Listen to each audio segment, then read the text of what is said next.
Hello everyone, myself Mr. Sunil Datta N. Kulkarni, Assistant Professor, Department of Mechanical Engineering, Walchand Institute of Technology, Solapur.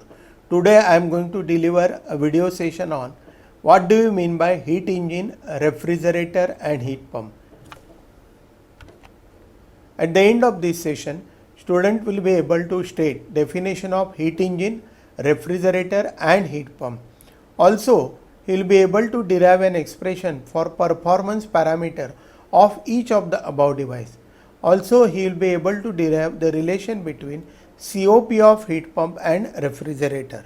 Now, we know that in thermodynamics, we have studied the contents of this video session are definitions of heat engine, refrigerator and heat pump, expression for performance parameter for each of the above device, and relation between COP of heat pump and refrigerator.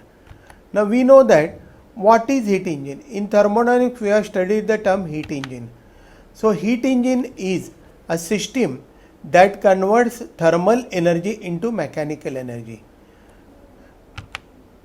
Now think for a while, why do we call it as a heat engine and what exactly is the heat engine?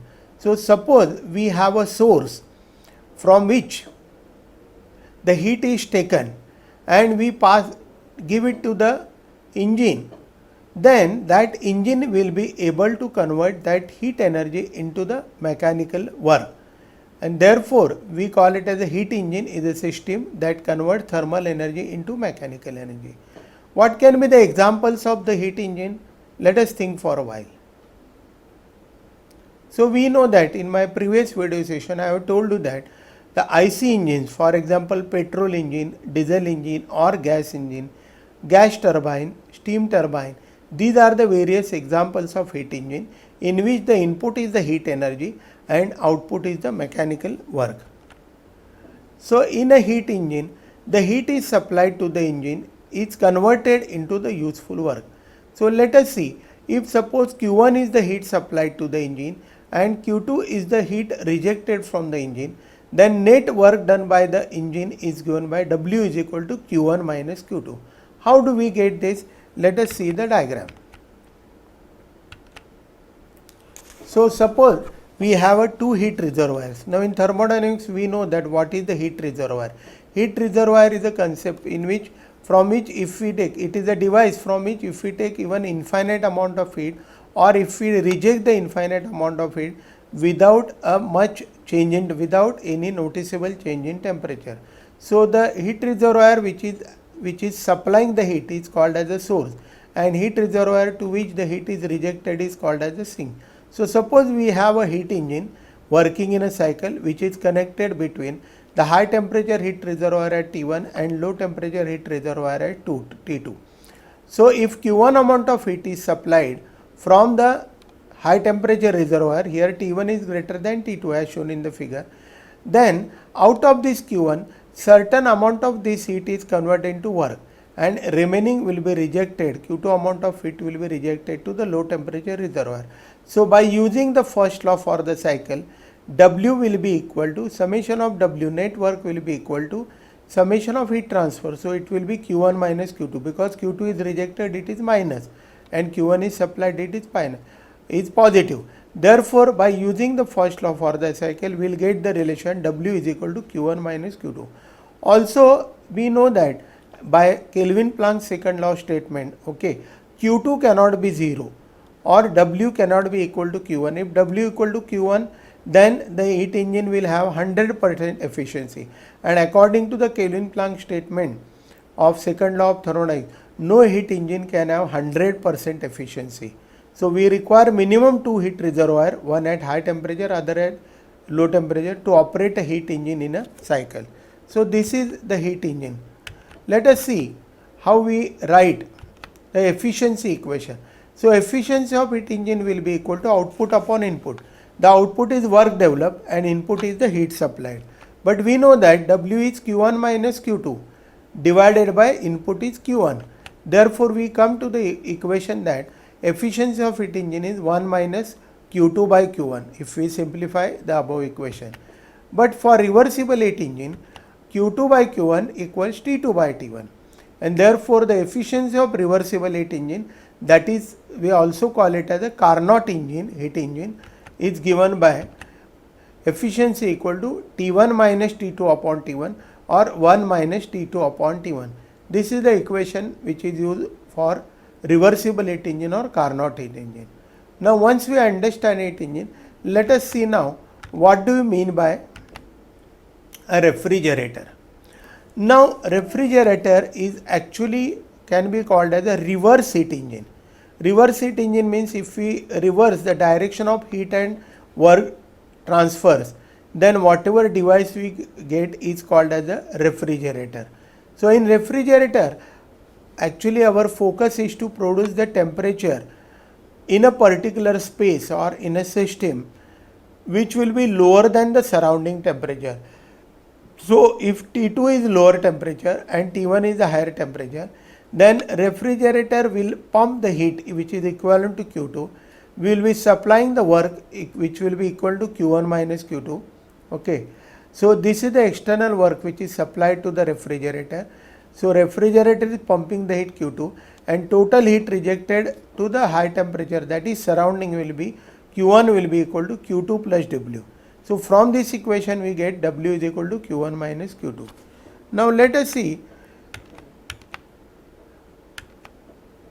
a refrigerator, as I have told you, it is a reverse heat engine where heat is pumped from low temperature cold body to the high temperature, that is hot body.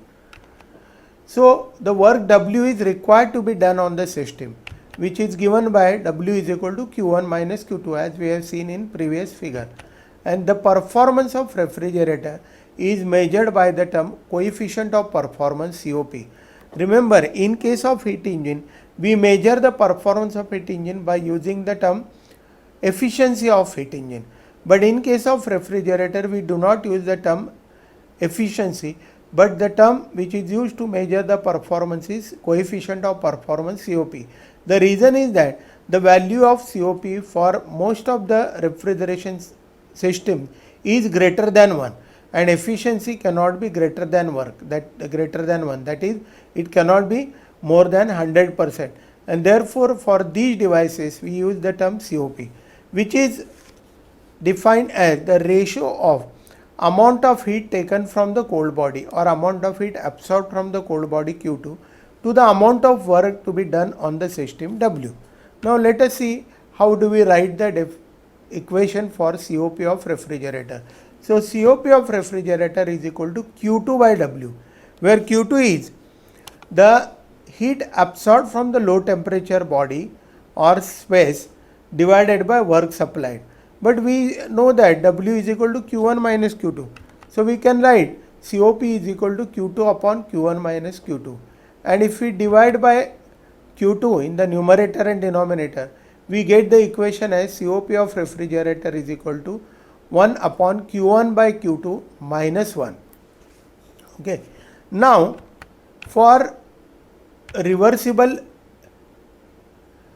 refrigerator, we can write this particular equation as, okay, as we know that the Q1 by Q2 is equal to T1 by T2 for reversible machine. So this equation can also be written as the COP of reversible refrigerator is equal to 1 minus 1 upon T1 by T2 minus 1, or it will be simplified as T2 upon T1 minus T2. Now let us see what do we mean by heat pump.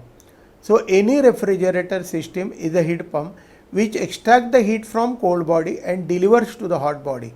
So actually our objective in case of heat pump is to supply the heat to maintain the body at a higher temperature than the surrounding temperature. Thus there is no difference in the operation cycle of refrigerator and heat pump. Refrigerator is used for cooling in summer, whereas the heat pump can be used for heating in the winter season. So performance of heat pump is also measured by the term coefficient of performance, which is the ratio of amount of heat supplied to the hot body Q1 to the amount of work done on the system W. Now let us see how we can write the equation for COP of heat pump. Now let us see this figure. So this figure is exactly similar to the previous figure of refrigerator. So where the heat is pumped from low temperature body at T2, which is equivalent to Q2, and it is supplied to the body which is to be maintained at higher temperature than surrounding temperature. So here the amount of heat rejected is work supplied is W, which is equal to Q1 minus Q2, and total heat rejected is Q1, which is equivalent to Q2 plus W by first law of thermodynamics. That is, total energy entering is Q2 plus W, and that is nothing but energy leaving Q1, okay, to the heat pump. So heat pump and refrigerator are same devices, only the desired effect in refrigerator is cooling, amount of heat absorbed, whereas desired effect in heat pump is heat rejected. Now let us see the equation for COP of heat pump. So COP of heat pump is heating effect Q1 divided by W, which can be written as Q1 upon Q1 minus Q2. That is, if we divide by Q1 in the numerator and denominator, we get it as 1 upon 1 minus Q2 by Q1. And for reversible heat pump, Q2 by Q1 is equal to T2 by T1. And therefore, I can write COP of heat pump is T1 upon T1 minus T2. That is the simplified equation for reversible heat pump. Now let us see lastly the relation between COP of heat pump and refrigerator. COP of heat pump is equal to 1 plus COP of refrigerator. So we know that COP of refrigerator is Q2 upon Q1 minus Q2. So COP of heat pump is 1 plus Q2 upon Q1 minus Q2. If we simplify, we get it as Q1 upon Q1 minus Q2. Thus we can prove that COP of heat pump is 1 plus COP of refrigerator. These are the references. Thank you.